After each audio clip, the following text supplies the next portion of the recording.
আসসালামু আলাইকুম। জনপদের খবরে আপনাদের সবাইকে আমন্ত্রণ জানাচ্ছি আমি আল আভি জাহান। এখনকার এই সংবাদ আয়োজন একই সঙ্গে চ্যানেল আই এর ইউটিউব চ্যানেলে এবং চ্যানেল আই এর ওটিটি প্ল্যাটফর্ম আই স্ক্রিনে লাইভ স্ট্রিম হচ্ছে। উজান থেকে নেমে আসা পাহাড়ি ঢল ও ভারী বর্ষণে শেরপুর এবং ময়মনসিংহের বিভিন্ন এলাকায় বন্যা পরিস্থিতির অবনতি হয়েছে। শেরপুরের নালিতাবাড়ি উপজেলায় ভোগাই ও চেল্লাখালী নদীর পানি বিপদসীমার উপর দিয়ে প্রবাহিত হচ্ছে। শেরপুরে বন্যায় ৩ জনের মৃত্যু হয়েছে। বন্যার্তদের উদ্ধারে কাজ করছে সেনাবাহিনী। ময়মনসিংহের ধোবাউড়া ও হালুয়াঘাটে ২০টির বেশি গ্রাম বন্যা কবলিত। শেরপুর থেকে হাকিম বাবুল ও ময়মনসিংহ থেকে শেখ মহিউদ্দিন আহমেদের পাঠানো তথ্য ভিডিওচিত্রে রাজীব আহমেদের রিপোর্ট। ভারী বর্ষণ ও ভারতের মেঘালয় থেকে নেমে আসা প্রবল পাহাড়ি ঢলে শেরপুরের ৩ উপজেলায় বন্যা পরিস্থিতির অবনতি হয়েছে।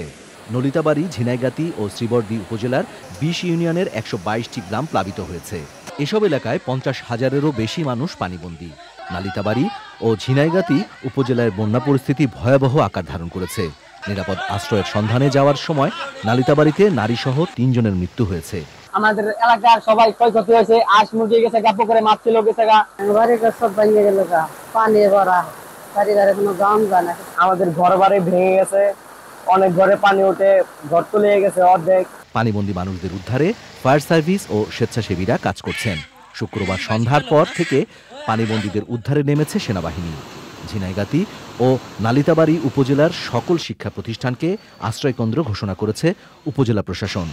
বন্যার্তদের ত্রাণ সহায়তা ও উদ্ধার কাজ সমন্বয়ের জন্য খোলা হয়েছে কন্ট্রোল রুম। পৌরসভা ও প্রত্যেক ইউনিয়নের জন্য প্রশাসনের পক্ষ থেকে আলাদা কর্মকর্তাদের দায়িত্ব দেওয়া হয়েছে। ময়মনসিংহের ধোবাউড়ায় টানা বর্ষণে বন্যার সৃষ্টি হয়েছে। নেতাই নদীর বেড়িবাঁধ ভেঙে বাড়িঘরে পানি ঢুকে পড়েছে, তলিয়ে গেছে আমন ফসল। ঘরবাড়িতে পানি প্রবেশ করায় দুর্ভোগে পড়েছেন মানুষ। চোখের উপরে উড়াইছি, চোখের উপরে পানি উড়াইছি, ঠিক আছে। গরু খালি পানি মধ্যে লাফালাফি করতেছেন, ঘর বাড়ি নষ্ট করে রাখছে, রান্না বাড়া করতে পারে না, খাওয়া দাওয়া নাই। ফসলে এমন কোনো জমি নাই যে তলাইছে না, এমন ফসলে ব্যাপক ক্ষয়ক্ষতি হয়েছে। বৃহস্পতিবার সন্ধ্যা ৬টা থেকে শুরু হওয়া বৃষ্টি শুক্রবার বিকেল ৪টায় কিছুটা কমলেও পরে আবারও বৃষ্টি শুরু হয়। টানা বর্ষণে ধোবাউড়া উপজেলার অন্তত ২০টি গ্রাম প্লাবিত হয়েছে, তলিয়ে গেছে পুকুর ও গ্রামীণ সড়ক। বন্যা কবলিত এলাকায় দেখা দিয়েছে খাবার পানির সংকট। ঢলের তোড়ে ২ জেলার বেশ কিছু ঘরবাড়ি ধসে গেছে। রাস্তাঘাট তলিয়ে যাওয়ায় দুর্ভোগে পড়েছে বন্যা কবলিত এলাকার মানুষ। Rajib Ahmed, channel I. আবারও বাংলাদেশ শিপিং কর্পোরেশনের তেলবাহী আরেকটি জাহাজ বাংলার সৌরভে ভয়াবহ বিস্ফোরণে অগ্নিকাণ্ডের ঘটনা ঘটেছে। পতেঙ্গা উপকূলের কাছাকাছি গতরাত ১:৩০ এই দুর্ঘটনা ঘটে। সাগরে ভেসে গিয়ে একজন নাবিকের মৃত্যু হয়েছে। নৌবাহিনী ও কোস্টগার্ডের উদ্ধারকারী জাহাজ ৪৬ জন ক্রুকে জীবিত উদ্ধার করেছেন। এই ঘটনায় এক নাবিক নিখোঁজ রয়েছেন। এই ঘটনায় ৮ সদস্যের তদন্ত কমিটি গঠন হয়েছে। মোহাম্মদ সুলাইমানের ক্যামেরায় চট্টগ্রাম থেকে বিস্তারিত জানাচ্ছেন চৌধুরী ফরিদ।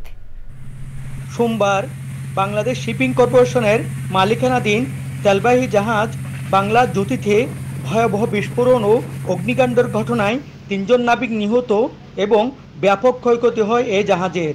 এর ৪ দিনের মাথায় আবার শিপিং কর্পোরেশনের তেলবাহী আরেকটি জাহাজ বাংলা সৌরভ গভীর সাগরে অবস্থানরত মাদার ভেসেল থেকে তেল নিয়ে পতেঙ্গা ডলফিন জেটিতে আসার পথে সাগরে হঠাৎ বিকট শব্দে বিস্ফোরণ ও অগ্নিকাণ্ডের ঘটনা ঘটল। জাহাজের সামনের অংশে আগুন লাগলেও ভেতরে তেলের আগুন না লাগায় আরেকটি ভয়াবহ বিপর্যয় থেকে রক্ষা পেয়েছে। খবর পেয়ে নৌবাহিনী, কোস্টগার্ডের উদ্ধারকারী ও অগ্নি নির্বাপন জাহাজ নিয়ে ২ ঘন্টা প্রচেষ্টা চালিয়ে আগুন নিয়ন্ত্রণে আনে। সে সময় জাহাজটিতে ৪৮ জন ক্রু ছিল।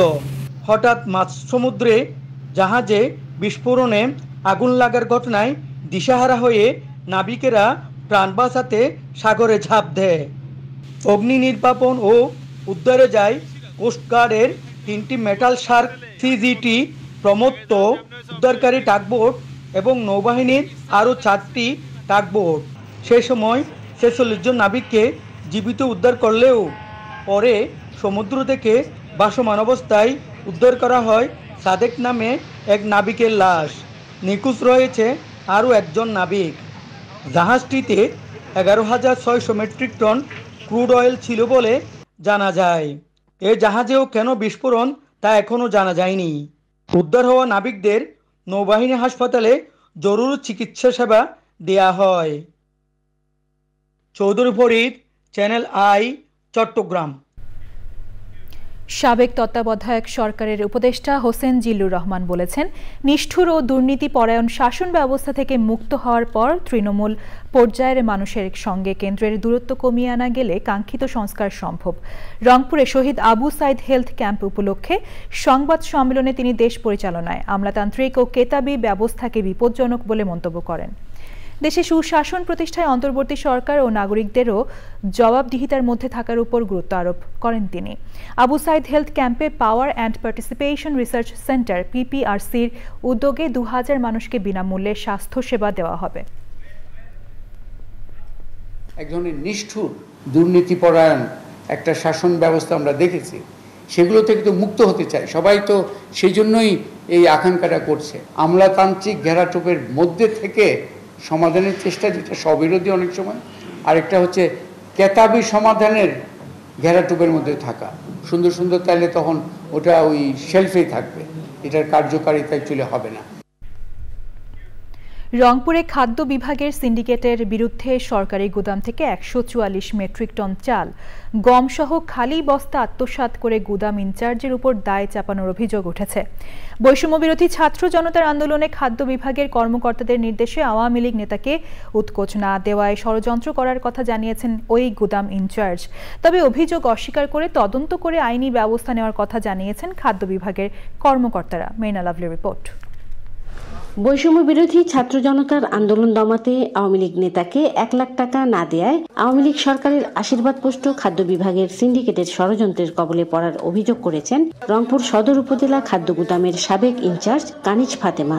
তিনি জানান, খাদ্য বিভাগের কর্মকর্তাদের পছন্দের ব্যক্তিকে গুদাম ইনচার্জ কর্তৃক তার বিরুদ্ধে 144 মেট্রিক টন চাল, 307 কেজি গম সহ 9544টি খালি বস্তা আত্মসাতের অভিযোগ আনা হয়েছে। আমি অসুস্থ হয়ে যাওয়ার পরে কেন এইটার হলো, ডিস্ট্রিবিউট তো সে তো প্রথম থেকেই অ্যাডামেন্ট যে তাকে উইথড্র করতেই হবে, যেহেতু সে নুনবী বাবুর কাছে একটা বিগ অ্যামাউন্ট নিয়ে তার অর্ডার করাইছে। তদন্ত রিপোর্ট 12 তারিখেই দেওয়ার পরে তারা আবার ঘষামাজা করে এবং পুনরায় তারা 15 তারিখ আবারও সেই রিপোর্ট দাখিল করে। এটা কিভাবে সম্ভব? গত 18 আগস্ট চাল গম আত্মসাতের অভিযোগ এনে উপজেলা খাদ্য নিয়ন্ত্রক নিখিল চন্দ্র বর্মন কর্তৃপক্ষকে চিঠি দিলে তদন্তে এর সত্যতা পাওয়া যায়নি। এরপর 1 সেপ্টেম্বর গুদাম ইনচার্জ কানিজ ফাতেমার বিরুদ্ধে একই অভিযোগে আবারও তদন্ত করা হয়। বাস্তব মজুদ দেখার জন্য যাই, সেদিনও যখন দেখছি আমি কয়েকটা খামাল ভাঙা, 6-7 গুদামে কয়েকটা খামাল ভাঙা দেখার পরে আমি এমনি মৌখিকভাবে বলছি যে এর আগেও আপনাকে এই বিষয়ে আপনার বিরুদ্ধে লেখা আছে, কমিটি আসছে, তারপরও আপনার এইরকম এতগুলো খামাল ভাঙা, এটা গ্রহণযোগ্য নয়। নিরপেক্ষ তদন্তের মাধ্যমে দোষীদের বিরুদ্ধে ব্যবস্থা গ্রহণের কথা জানিয়েছেন রংপুরের জেলা প্রশাসক।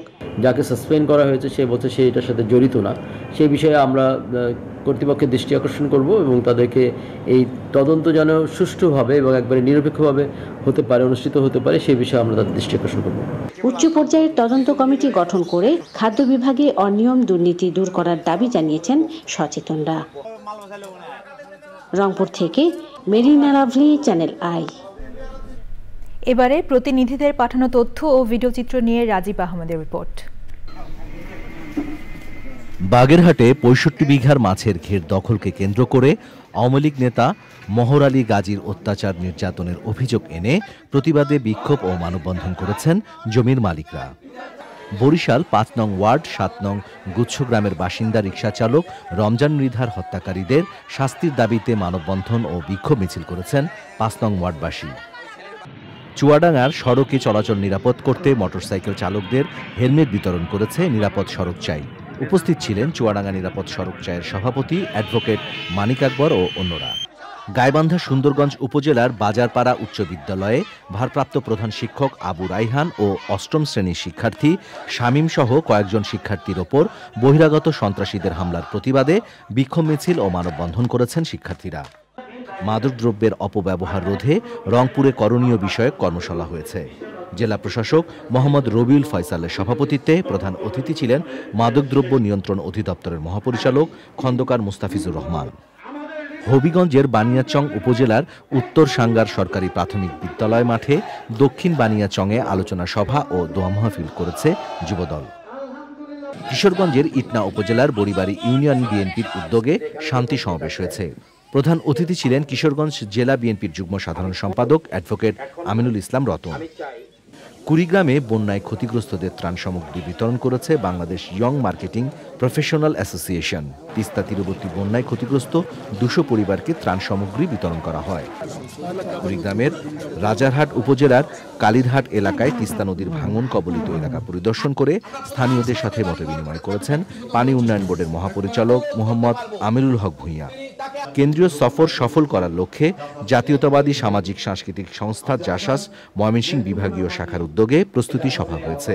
প্রধান অতিথি ছিলেন কেন্দ্রীয় জাসাসের সদস্য সচিব জাকির হোসেন রোকন। পিরোজপুরে যুবদল, ছাত্রদল ও স্বেচ্ছাসেবক দলের যৌথ কর্মী সভা হয়েছে। প্রধান অতিথি ছিলেন যুবদলের সভাপতি আব্দুল মোনায়েম মুন্না। Rajib Ahmed, channel I. পানি কমার সাথে সাথে তীব্র নদী ভাঙনে দিশেহারা লালমনিরহাটের তিস্তা তীরবর্তী বাসিন্দারা। মাত্র 2 দিনের ব্যবধানে নদী গর্ভে বিলীন হয়েছে বসত বাড়ি সহ শত শত বিঘা ফসলি জমি। ভাঙন রোধে দ্রুত টেকসই বাঁধ নির্মাণের দাবি ভুক্তভোগীদের। মিজানুর রহমান মিজুর তথ্য, ভিডিওচিত্রে আফরোজা হাসির রিপোর্ট। পানি কমে বন্যার রেশ কাটলেও স্বস্তি আসেনি তিস্তাপাড়ের জনপদে। চলমান তীব্র ভাঙনে লালমনিরহাটের দাওয়াবাড়ি, পাটিকাপাড়া, মহিষখোঁচা, খুনিয়াগাছ ইউনিয়নের শতাধিক বসতভিটা ও ফসলি জমি নদীগর্ভে বিলীন হয়েছে। সহায় সম্বল হারিয়ে জীবন জীবিকা নিয়ে অনিশ্চিত শূন্যতায় হাজারো মানুষ। ভাঙতে ভাঙতে আমাদের এই যে ফসলি জমি, এখানে 15-20টা বাড়ি ছিল, ভেঙে গেছে। আজকেও ওইদিকে ঘর বাড়ি নড়াচ্ছে, বাড়ি সারাচ্ছে। আমাদের উজানেও ভাঙন হচ্ছে, আমাদের ফসলি জমিগুলো ভেঙে যাচ্ছে। হঠাৎ পানি আছে, পানি কমি যে আমার বাড়ি ঘর সব ভাঙি গেছে। আমরা কোনো ত্রাণ সাহায্য চাই না, কোনো ইলিপ সিলিপ কিচ্ছু চাই না। আমরা শুধু চাই এখানে স্থায়ী একটা বাঁধ, আমরা যেন এখানে বসতি করে থাকতে পারি। জিও ব্যাগ ফেলে সাময়িক ভাঙন রোধের চেষ্টায় পানি উন্নয়ন বোর্ড। যখন যেখানে যেটা প্রয়োজন, যে আমাদের টিম আছে সব সময় অ্যালার্ট আছে, সব সময় আমরা যোগাযোগ করতেছি। যখন যেখানে যেটুকু দরকার আমরা জিও ব্যাগ, জিও টিউব দিয়ে সেই ভাঙনটা রোধ করার চেষ্টা করে যাচ্ছি। প্রতি বছরই নদী ভাঙনে দীর্ঘ হচ্ছে সর্বস্ব হারানোদের তালিকা। সংকট সমাধানে আশ্বাস নয়, দ্রুত টেকসই বাঁধ নির্মাণের দাবি ভুক্তভোগীদের। আফরোজা হাসি, প্রকৃতি ও জীবন ডেস্ক, চ্যানেল আই। জনপদের খবর আজকের মতো এই পর্যন্তই। পরবর্তী কৃষি সংবাদ দেখার আমন্ত্রণ জানিয়ে শেষ করছি। ধন্যবাদ সবাইকে।